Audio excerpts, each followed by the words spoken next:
Bosanski lonac.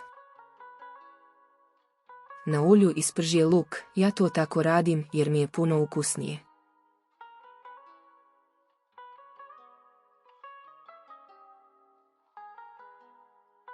Dodajte mrkvu.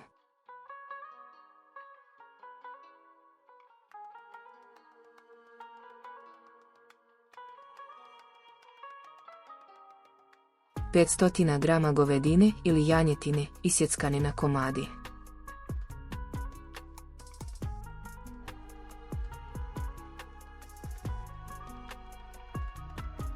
Petstotina grama svinjetine isjeckane na komade ili još govedine janjetine za autentičniju verziju.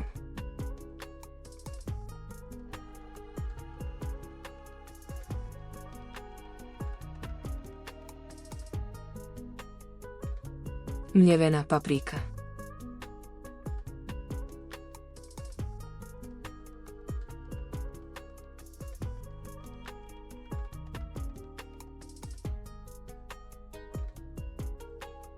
Složite slojeve, na dno lonca stavite red mesa, pa sloj povrća, krompir, mrkvu, luk, kupus, dodajte začine, lovorov list, sol, biber.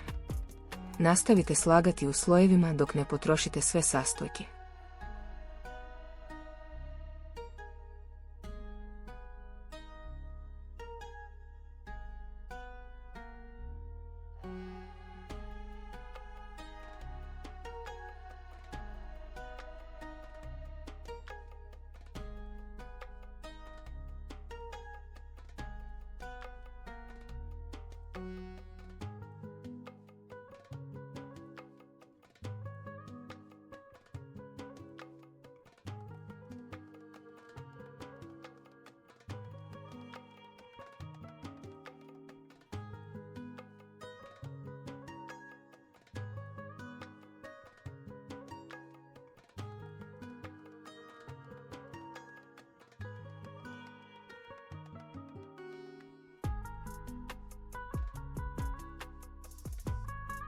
Dodajte tečnost, ulijte dovoljno vode ili temeljca da pokrije sastojke, ali ne previše, kako bi jelo ostalo gusto.